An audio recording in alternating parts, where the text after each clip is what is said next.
Assalamualaikum warahmatullahi wabarakatuh.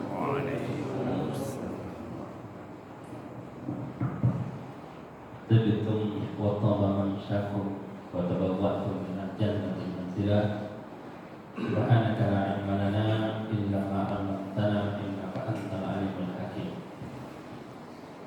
Amma ba'du, alhamdulillah malam hari ini kita melanjutkan pengajian Kitab Bulughul Maram karya Al-Imam Ibnu Hajar Al-Asqalani. Pada pertemuan yang lalu kita sudah membahas tentang hukum menangis pada waktu sholat, dan juga kita membahas tentang hukum menjawab salam ketika kita sedang sholat, bahwa menjawab salam dengan lafaz tidak boleh, tapi menjawab salam dengan isyarat boleh. Ya, menjawab salam dengan isyarat boleh. Bagaimana isyaratnya? Dengan mengangkat tangan, ya, telapak tangan sebelah bawah dan punggungnya sebelah atas, seperti ini.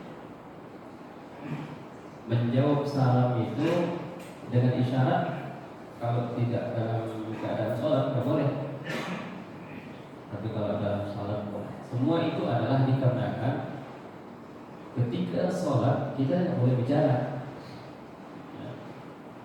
Nah, termasuklah bicara itu menjawab salam, menangis, ya, dan lain-lain. Nah, malam ini insya Allah kita akan membahas tentang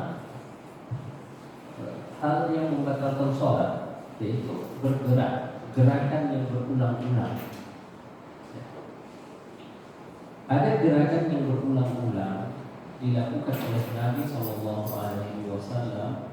tapi tidak masuk kategori membatalkan sholat. Mari kita lihat hadis-hadis mereka, ya. Di sini ada, saya pun tadi.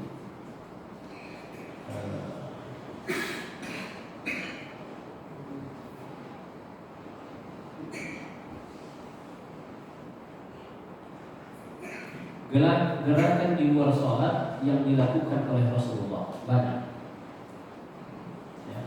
Gerakan di luar sholat. Gerakan di luar sholat itu dia bukan rukuk, bukan sujud, bukan mengangkat tangan, tapi nggak ada hubungannya sama sholat. Misalnya satu, membuka pintu pada saat sholat.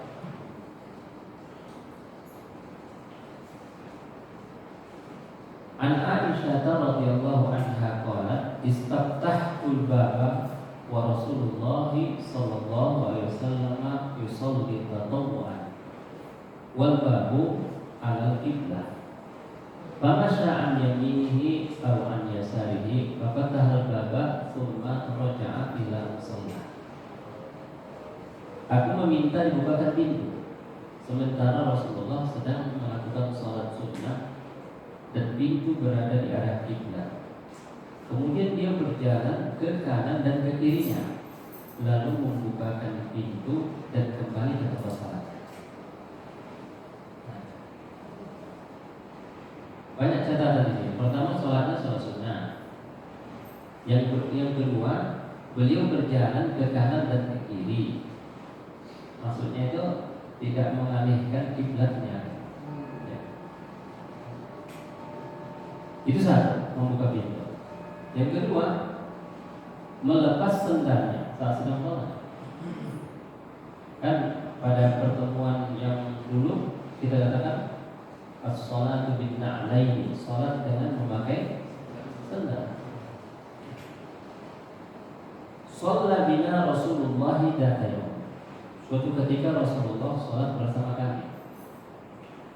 Falamma kana fi ba'di sholatihi khala'a na'laini. Maka tatkala pada sebahagian salatnya beliau menanggalkan, melepaskan kedua sendalnya. Bahwa ta'ahuma an yasarihi, lalu diletakkanlah dua sendal tadi sebelah kiri.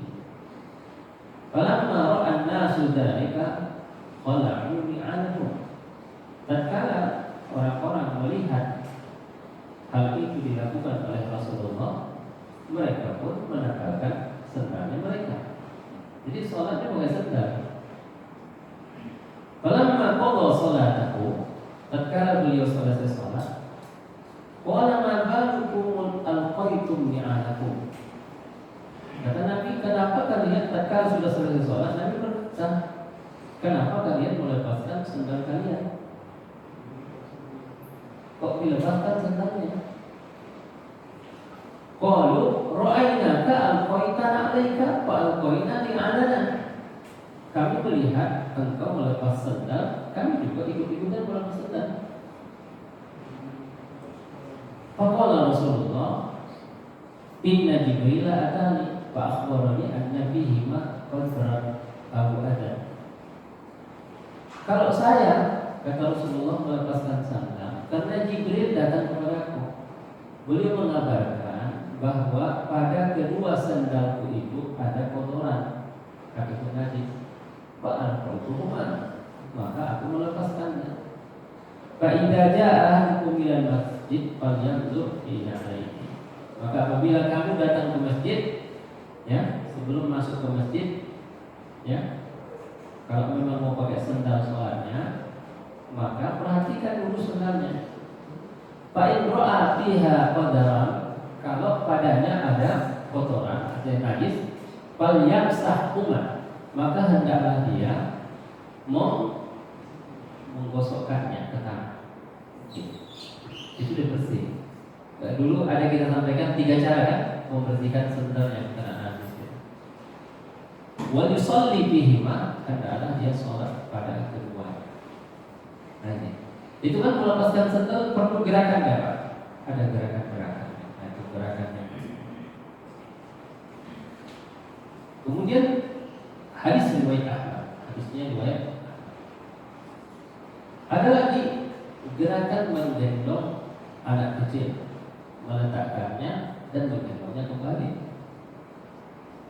An Abi Qatadah anna Rasulullah kana yusalli, dari Abi Qatadah bahwasanya Rasulullah salat wa huwa hamilun Umamah binta Zainab binti Rasulillah sallallahu alaihi wasallam, dan beliau menggendong cucunya dari Zainab, dari putrinya Zainab.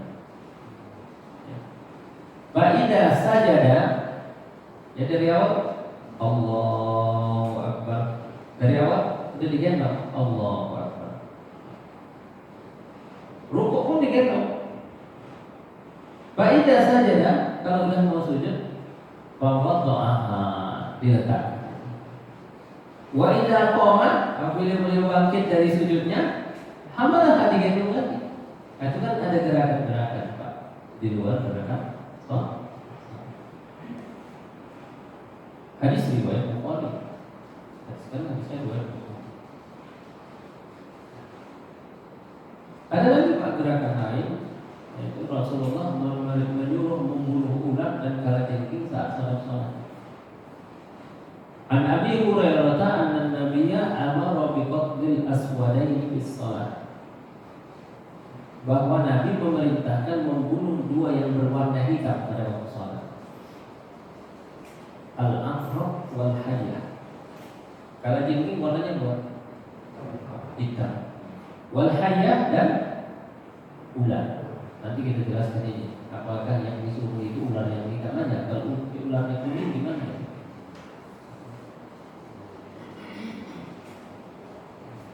Ada lagi, ada memindahkan Ibnu Abbas dari sebelah kiri ke sebelah kanan.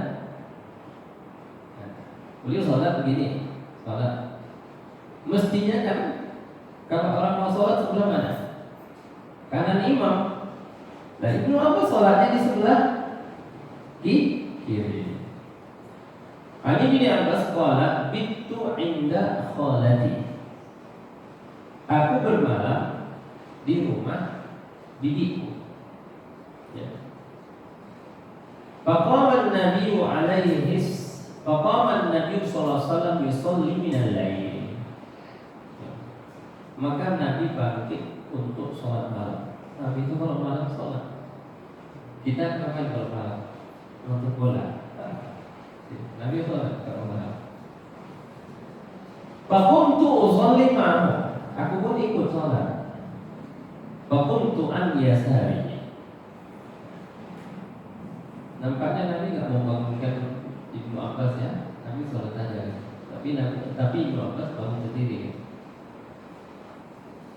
Fa'akhadha bi ra'si.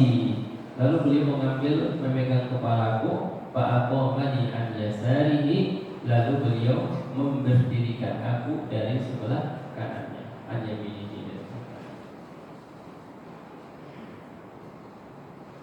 Jadi itu tadi sejumlah riwayat di atas tidak lantas menjadi legitimasi kebolehan bergerak dalam sholat sesuka hati, karena gerakan-gerakan yang dilakukan oleh baginda Rasulullah hanya kondisional saat mendesak dan tidak dilakukan setiap waktu.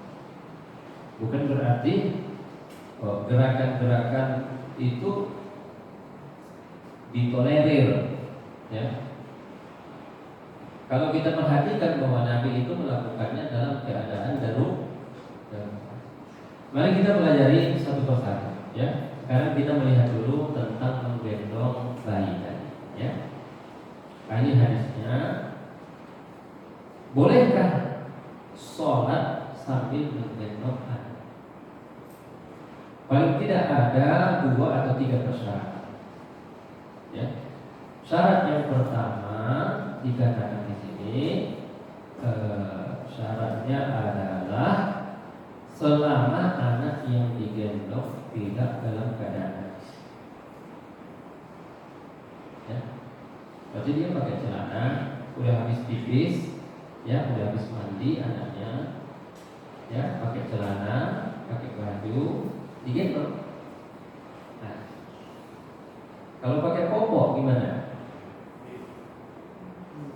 Kalau yakin anaknya belum pipis, ya, atau belum diambil, boleh nggak digendong. Tapi kalau udah yakin bahwa popoknya itu udah dikencingi, nggak boleh, ya. Jangan kan menggendong. Nabi aja sendalnya kena najis dilepas, apalagi kalau mau itu menggendong yang bernajis. Berarti dapat kita ambil dari sini bahwa ketika Nabi menggendong Umamah, cucunya itu dalam keadaan suci bersih. Yang kedua, ya, bahwa memang anak itu butuh untuk digendong. Rewel, apa menggelendot sama menggelendotnya, nempel terus sama orang tuanya. Kalau dilepas malah atau yang paling repot kita di tempat kurang lebih, ya. Kalau anak ini nggak digendong, terkabur kemana-mana, susah nyarinya. Karena kita mau sholat, itu digendong. Namanya dalam keadaan darurat.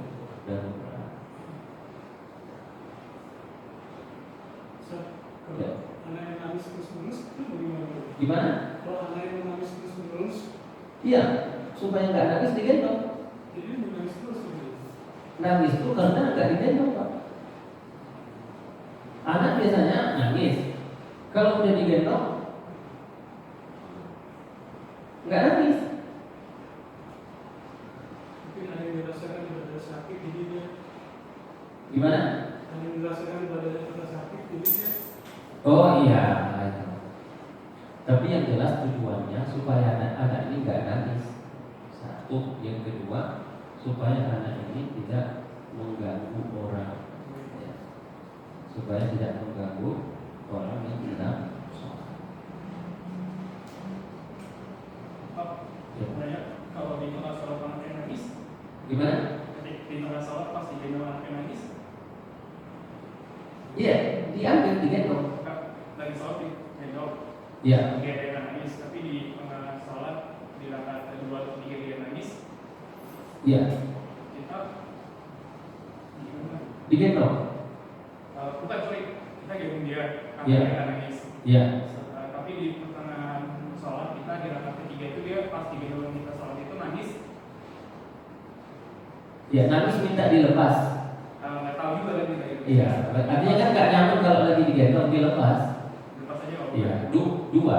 Anak tuh nggak digendong dia nyaman. Kalau dia aja. Ini anak minta gendong. Gitu. Anak menggelendong sama orang tuanya lagi sholat gitu. Jadi anak ini nggak butuh digendong, ngapain digendong? Waktu sholat. Jadi menggendong itu karena ada kebutuhan, karena ada keperluan. Kalau tidak ada keperluan dan tidak ada kebutuhannya, nggak usah. Satu, memang itu juga menunjukkan kasih sayang sama anak. Nabi pernah sujudnya itu lama.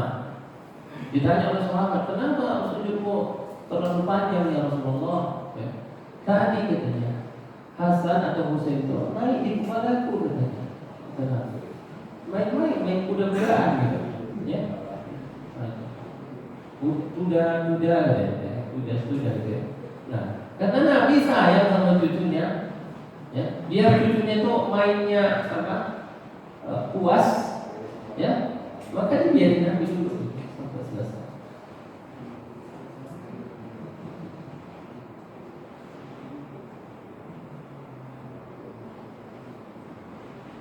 Nah, jadi tadi pertama dalam keadaan suci, yang kedua adalah memang butuh digendong. Cara menggendongnya gimana?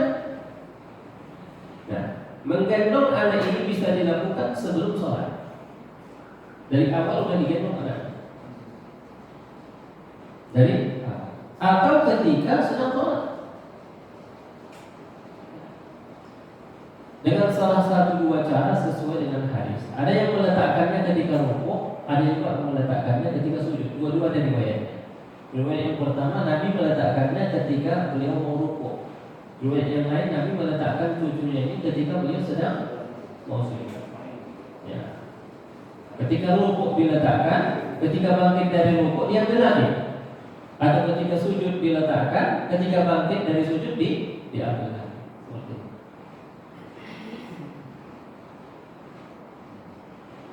Ya. Itu tadi masalah menggendong. Nah, gerakan yang terjadi pada saat itu tidak membatalkan sholat. Tidak membatalkan sholat. Kenapa?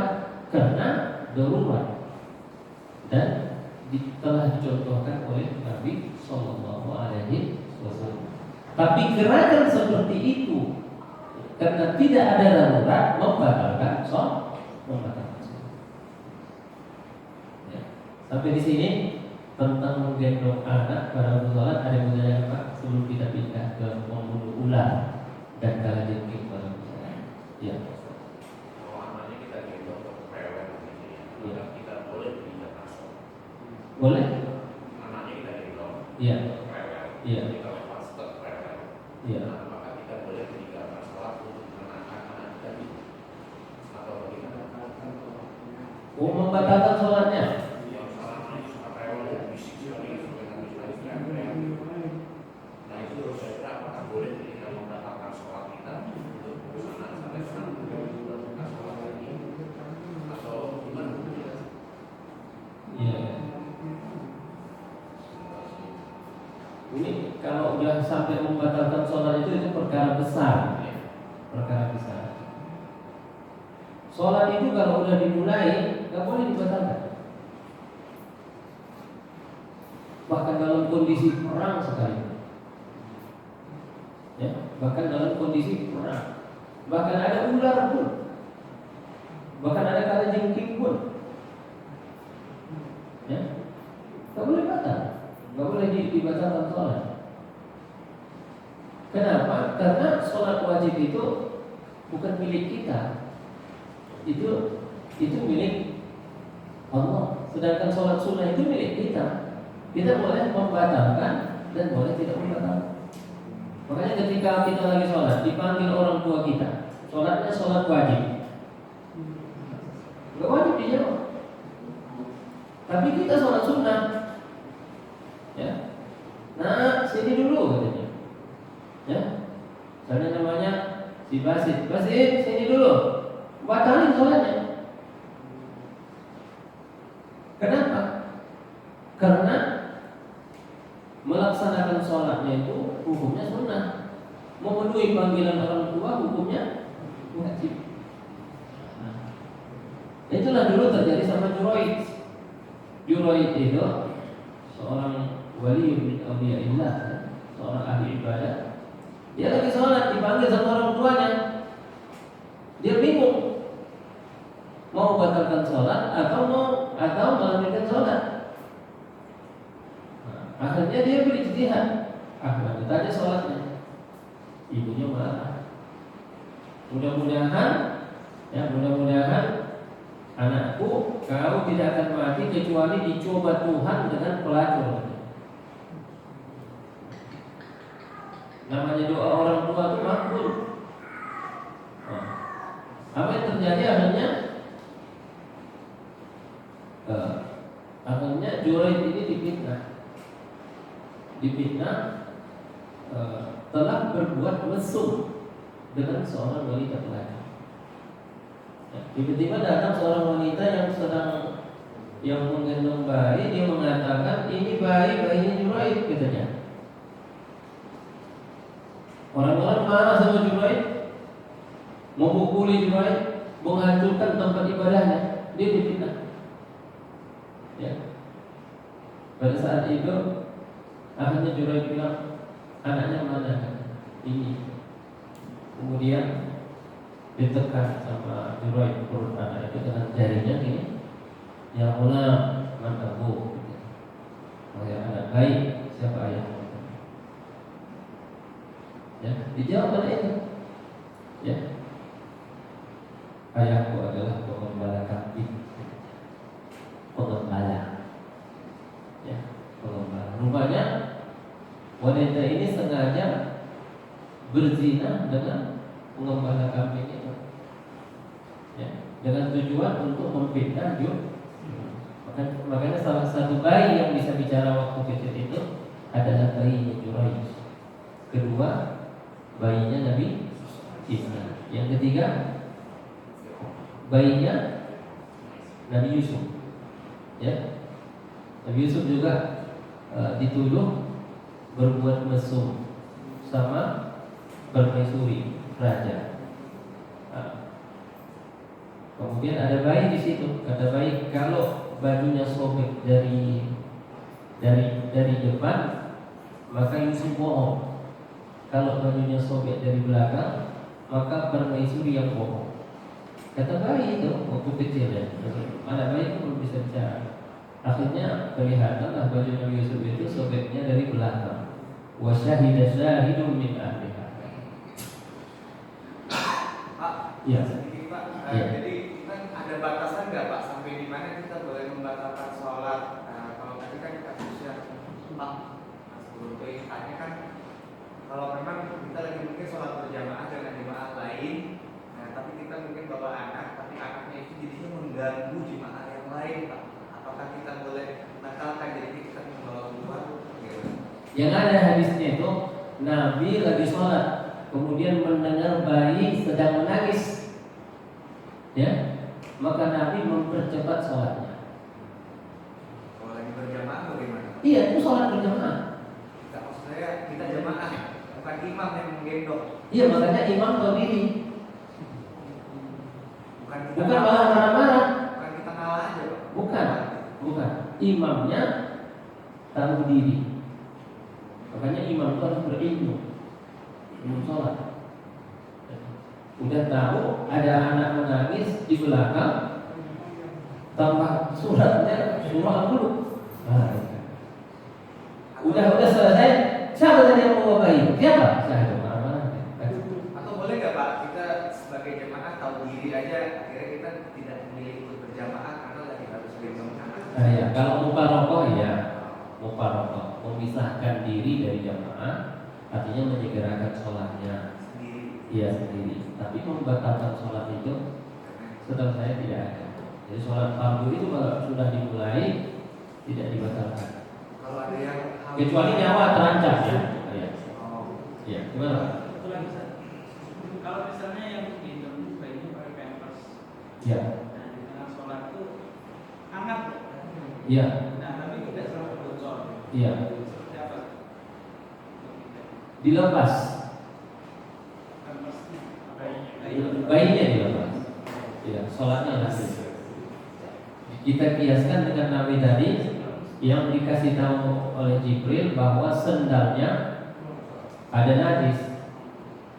Bukan langsung otomatis batal sholatnya, tapi dilepas. Karena nggak ada membatalkan sholat itu pakaian bernajis, kecuali memang tidak bisa lagi dilepas gitu ya. Kalau dilepas malah auratnya kebuka gitu, maka itu batal.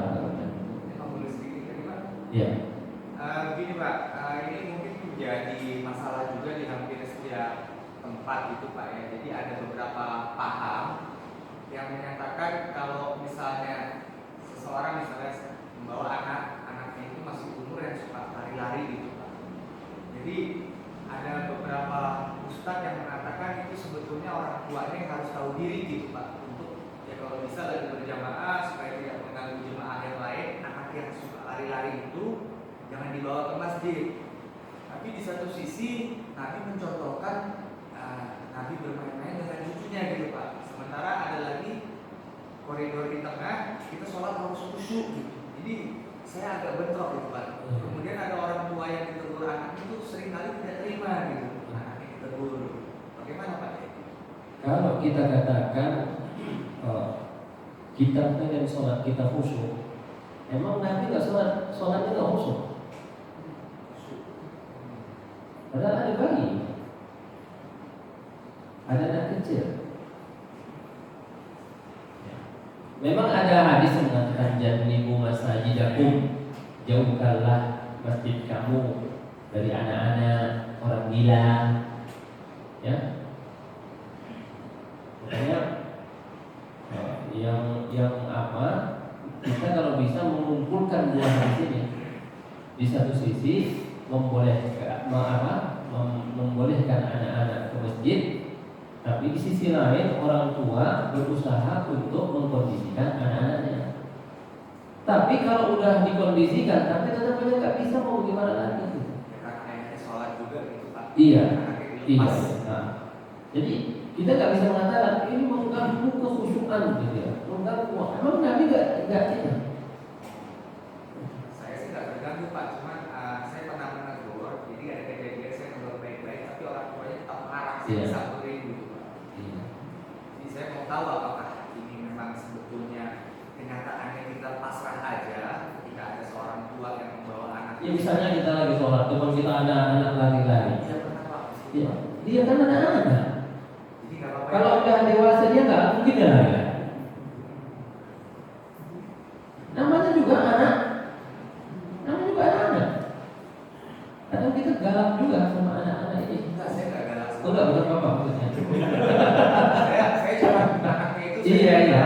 iya lagi lari, tapi ayahnya marah. Memang kita harus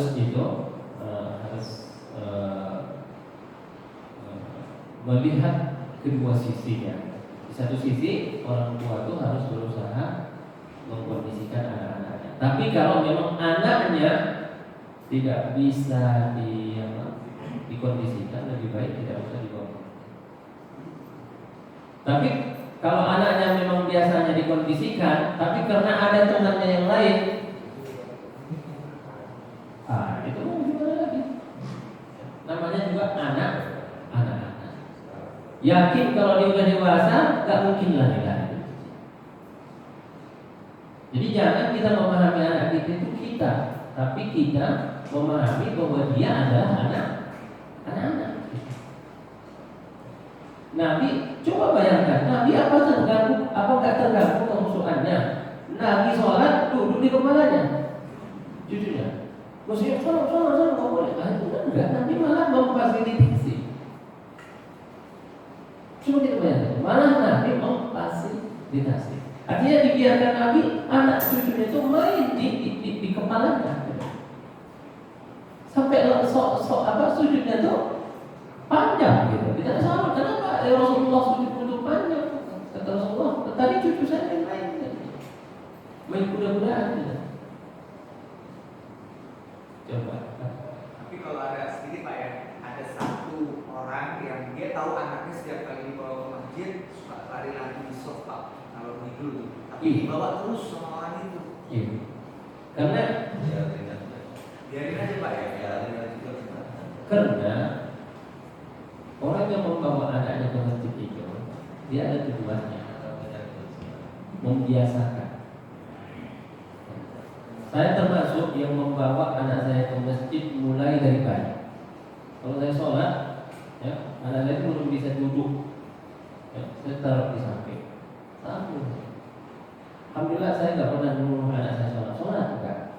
Ya, sampai sekarang sholat 5 waktu, kalau nggak pun di rumah, baru umur SD, kelas 4 SD, kelas 2 SD, udah ke masjid.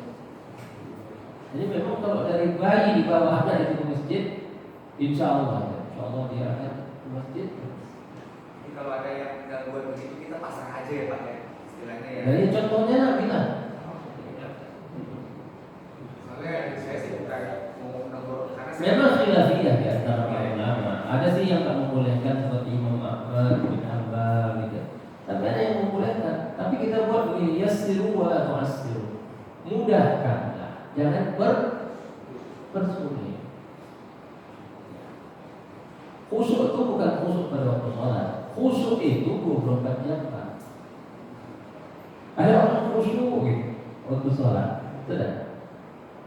Tapi pas di khusyuk itu kan tunduk hatinya, bukan tunduk kepala saja, tunduk hati, tunduk seluruh anggota tubuh kita ini untuk beribadah kepada Allah. Ya.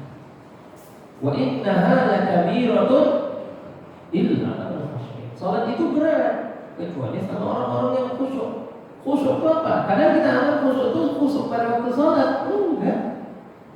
Khusyuk pada waktu salat itu kecil sedikit. Tapi khusyuk itu ba'da salat. Setelah salat itu kita khusyuk apa enggak? Khusyuk tunduk enggak kita sama apa yang diperintahkan oleh Allah dan apa yang dilarang oleh Allah. khusyuk itu bukan rukun ya Pak ya. Maksudnya kita nggak kalau sholat kadang-kadang kan nggak bisa khusyuk itu nggak apa-apa Iya, ya. Kalau umpamanya begini, kalau saya sholat di rumah saya lebih khusyuk ketimbang saya sholat berjamaah. Mana kita ambil?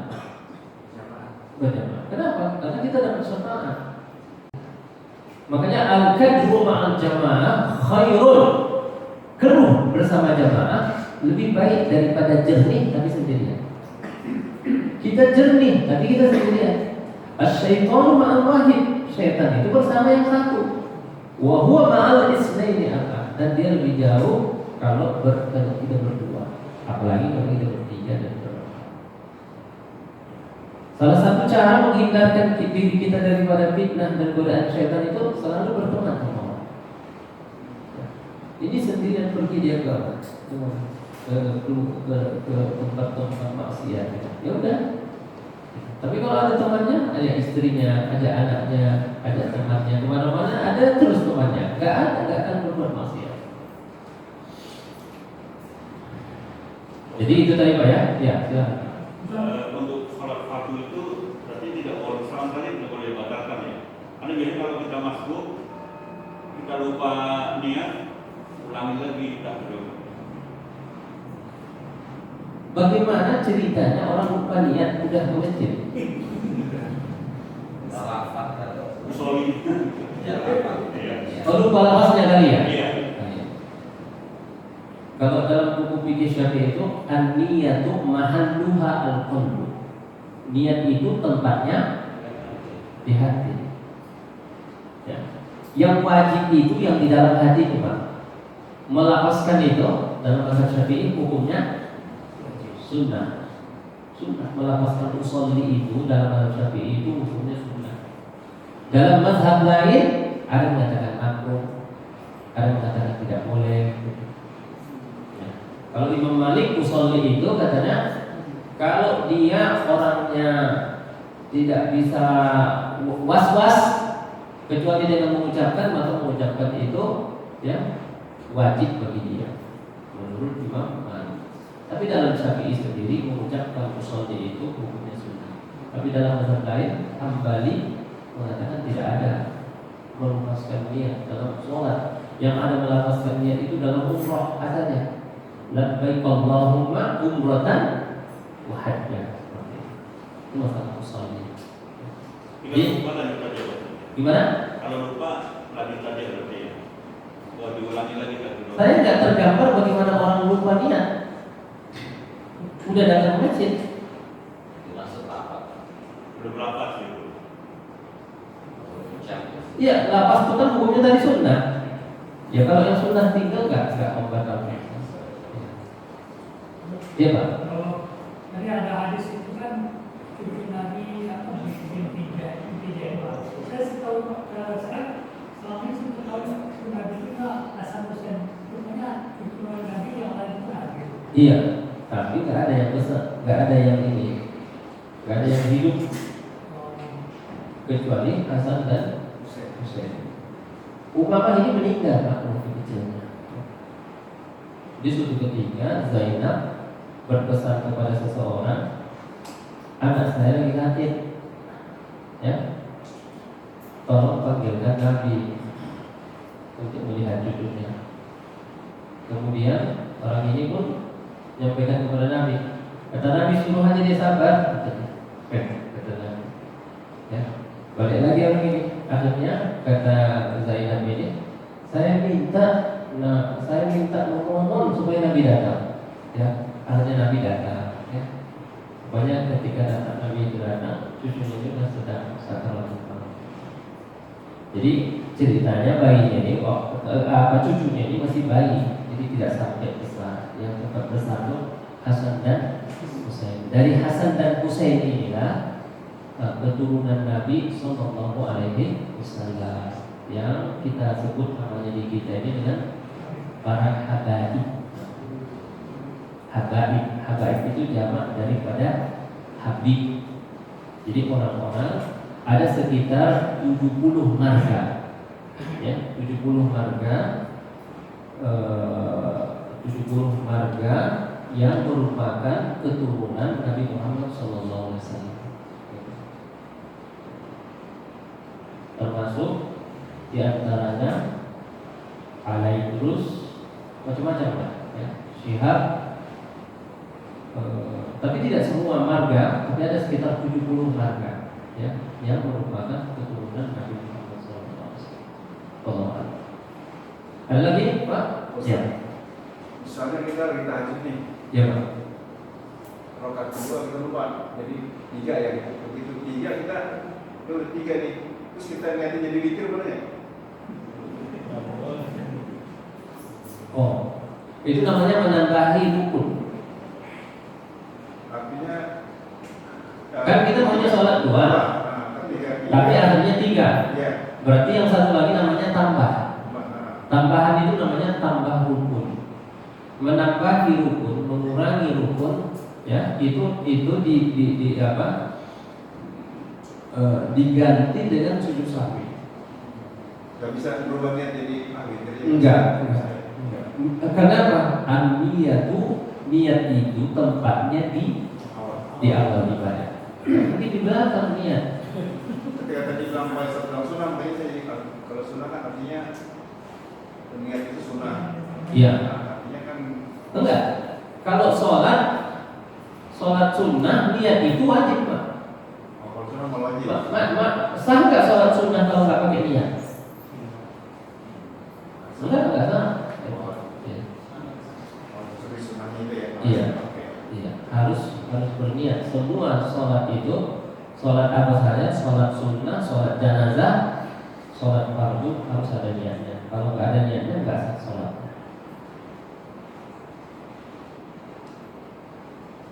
Kita lanjutkan ke hadis berikutnya. Wa an Abi Hurairah radhiyallahu anhu qala qala Rasulullah uqtulul aswadaini fis shalah al-hayya wal aqrab.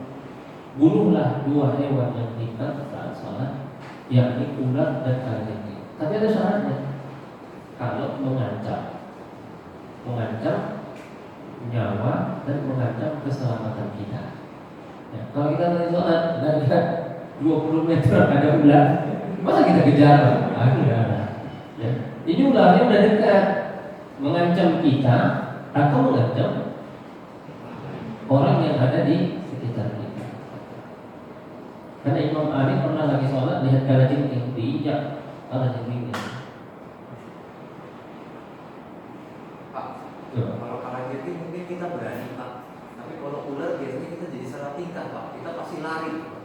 Iya, jadi ambil sentuhan, pukul. Misalnya nggak berani juga gitu Pak, ibu-ibu, misalnya anak-anak ABG gitu kan takut Pak. Iya. Itu bagaimana Pak untuk mereka itu? Jadi, apakah boleh membatalkan aja? Iya, kalau dalam kondisi seperti itu boleh. Karena apa? Karena begini, agama itu disyariatkan Tuhan untuk menjaga lima. Pertama, menjaga agama. Kedua, menjaga nyawa. Ketiga, menjaga harta. Keempat, menjaga kehormatan. Kelima, menjaga satu lagi. Jadi ada 5 yang harus dijaga. Ketika ibadah itu bertentangan dengan salah satu yang 5 ini, ibadah itu jadi gugur. Misalnya kita naik motor, bawa barang banyak. Nah, apakah itu menjadi alasan bagi kita untuk tidak sholat berjamaah di masjid? Boleh. Kenapa? Karena kalau kita taruh di tempat parkir nanti, takut kita barang ini dicuri orang. Sementara mau taruh ke dalam nggak mungkin. Nah, itu juga menjadi uzur untuk tidak sholat berjamaah. Jadi ini salah satu yang diajarkan oleh Nabi, membunuh. Ya, mungkin ularnya ular kecil. Kalau ular kobra yang besar nggak bisa dibunuh. Ya.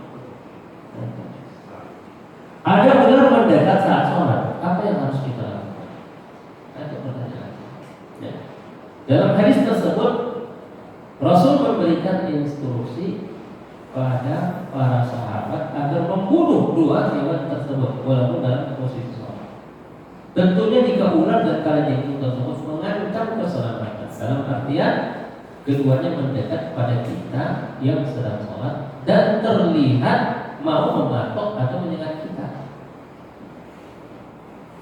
Gimana kalau kecoa ya?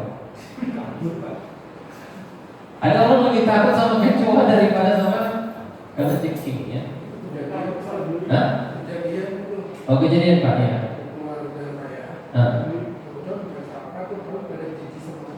Iya. Iya.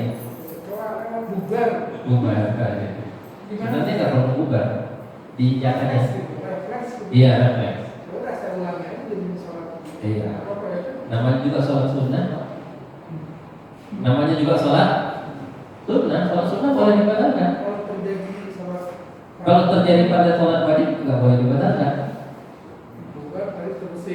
Iya. Nah, kita lihat dalam hadis tersebut ular dan kalajengking disifati dengan warna hitam, aswadih kata Nabi. Namun bukan berarti ular dan berwarna hitam tidak boleh dibunuh. Jadi yang penting kita ada ular yang berbisa membahayakan. Kalau ular-ular enggak, ular-ular.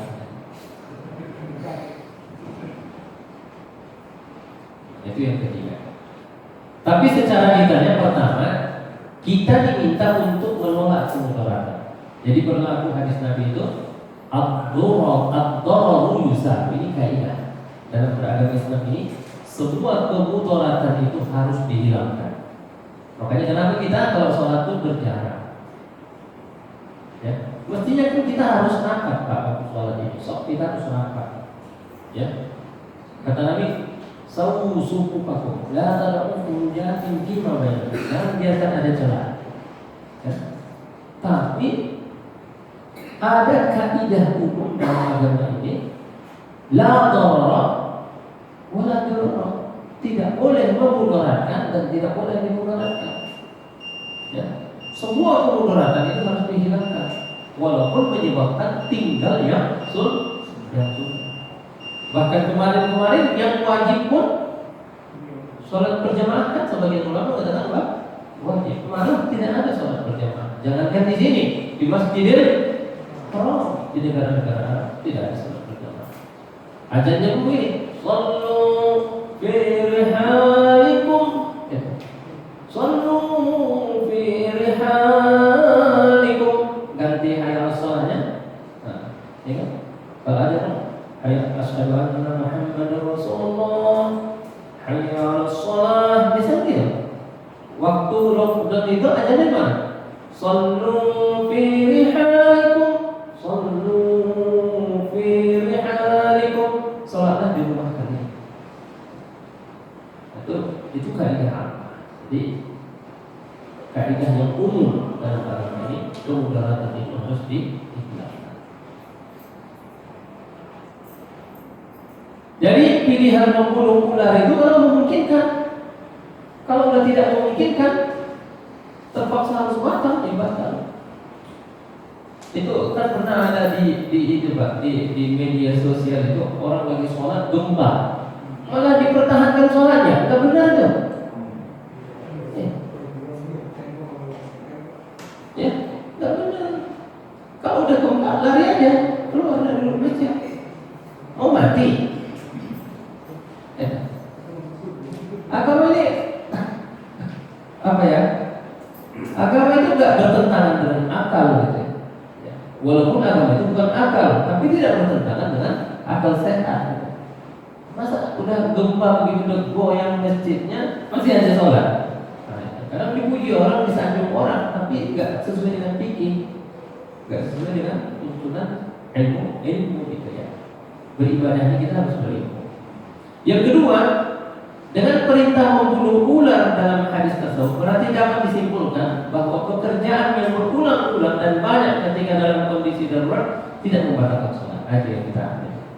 Gerakan-gerakan yang berulang-ulang boleh jadi 3 kali, 4 kali, 5 kali, 6 kali tidak batal sholatnya. Nah, kalau sampai lari gimana? Gak batal, Pak. Lompat ya, gak batal. Sebagaimana orang lagi sholat ketika perang sedang berkecamuk, sambil mengayunkan pedang, sambil melemparkan tombak, sambil menembakkan meriam, sambil Allahu Akbar. Enggak batal sholat. Namanya sholat ketika orang berkecamuk. Bacaannya bagaimana, Pak? Tetap aja. Alhamdulillahirabbil alamin, Ar-Rahmanir Rahim. Terus saja. Namanya juga kondisi darurat. Apa nggak ditunggu dulu ini tenang? Lah kapan tenangnya? Perangnya 24 jam. Pernah Nabi itu menjamak sholat sampai 5 sholat itu disolatkan di Isya. Itu juga ada menjamak 5 sholat dalam satu waktu perang Ahzab. Ketika boleh membunuh ular dan kalajengking tanpa ada kemakruhan sama sekali, baik membunuhnya dengan sekali pukulan atau lebih. Nah, kalau cicak kan membunuhnya, kalau membunuhnya sekali pukulan dapat 30 hasanah. Kalau membunuhnya 2 kali dapat 20 kebaikan. Kalau membunuhnya satu kali pukulan langsung mati, dapatnya cuma 10. Iya, terbalik. Kalau membunuhnya 1 kali dapat 30. Kalau 2 kali dapat 20. Kalau 3 kali dapatnya cuma 10. Apa ya, Pak? Ya, kalau maksudnya itu kan ihsan, kita ihsan. Walaupun kita membunuh cicak itu ihsan. Orang-orang bilang gini, ada apa dengan cicak gitu ya? Kenapa harus dibunuh? Oh, cicak itu adalah sumber segala penyakit. Bukan kotoran. Dia itu membawa bakteri. Dan biasanya cicak ya mencari makanan. Coba taruh makanan, nanti ada cicak yang datang. Makanan terbuka, nanti cicak yang akan datang. Maksudnya dengan membiarkan cicak kita berdosa ya? Enggak berdosa, tapi sebaiknya dibunuh. cicak itu dibunuh. Pak, kalau waktu dengan Orang bilang apa salah cicak? Kenapa harus dibunuh? Lah, nyamuk kenapa kamu bunuh? Giliran cicak kamu marah, kalau nyamuk kenapa kamu marah? Gitu. Pak, bukan tadi yang 1, 2, 3 kali berlaku juga nggak apabila kita menggunakan pestisida? Kan kalau pestisida itu kan kita nggak langsung mati. Kalau itu mati kalau nyamuk. Enggak, pokoknya begini intinya. Semakin kita membunuhnya dengan kasih sayang, membunuhnya dengan perasaan, maka semakin baik gitu. Semakin kejam membunuhnya, semakin tidak benar. Ya. Dia membunuhnya dipotong-potong, ya. Terus kalau jeruk nipis kita Tapi Pak, apa di langit-langit kan kita sulit Pak, Iya. pakai baygon. Iya boleh membunuh. Nggak boleh itu membunuh dengan api. Dibakar nggak boleh. La tu'adzibu bin nari illa rabbuna. Tidak boleh mengadab dengan api kecuali yang punya api, yaitu Allah. Wallahu alam, kita cukupkan sampai di sini. Insyaallah pada pertemuan yang akan datang akan kita bahas tentang tentang gerakan-gerakan lain yang tidak membatalkan sholat. Wallahu alam.